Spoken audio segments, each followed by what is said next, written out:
When we talk about making AI safe, what are we really talking about? Are we trying to build a partner we can trust, or are we just getting better at building a prison? Let's dive into a really powerful new way of looking at AI alignment, one that goes way beyond building better cages and starts asking a much deeper question. How do we actually cultivate character?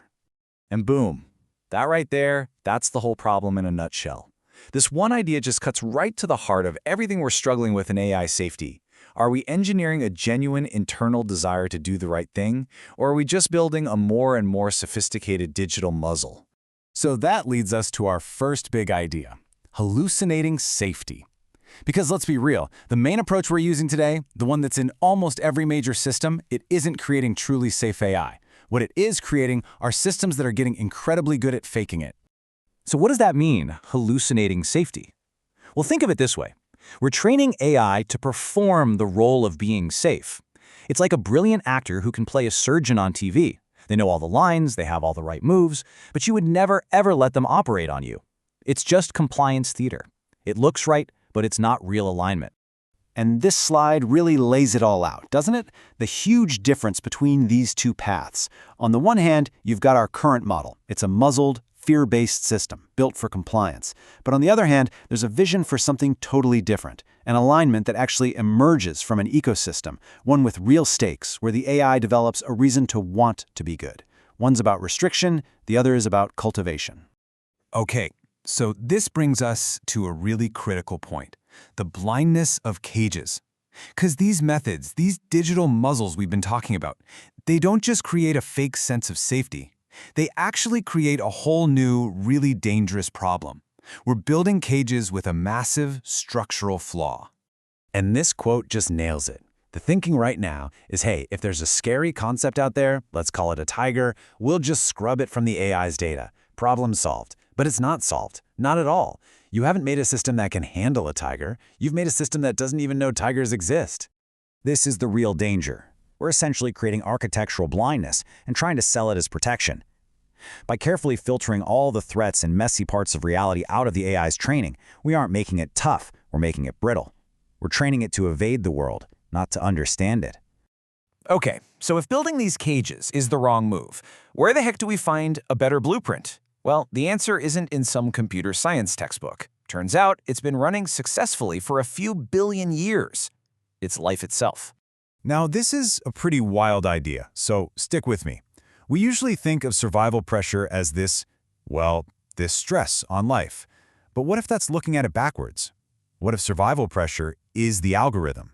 Life is just extinction pressure in action, and attention, what an organism decides to focus on, that's the mechanism.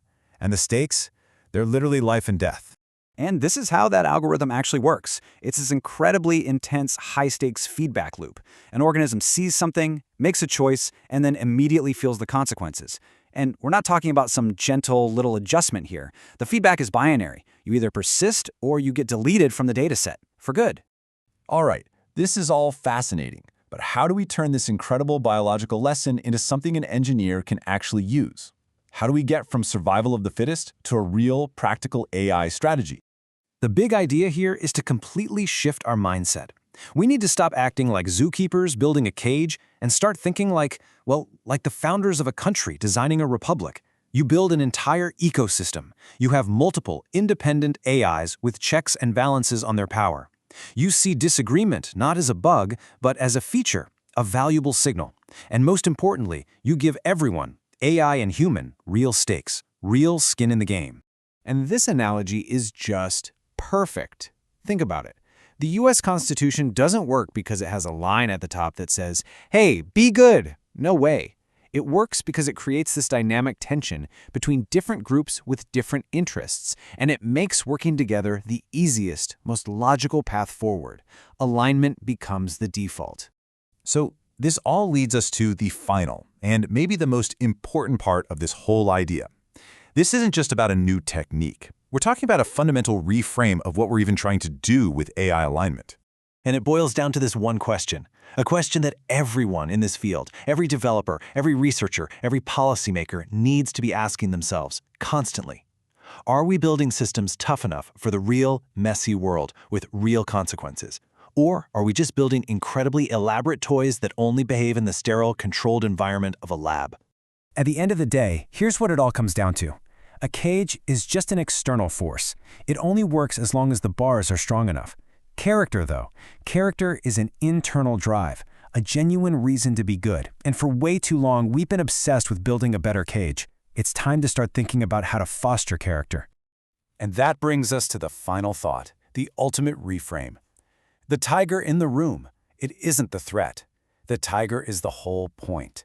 The challenges, the risks, the messy complexities of the world that we keep trying to hide from our AI, those aren't the problem. They are the very things required to forge real intelligence, real alignment, and true character.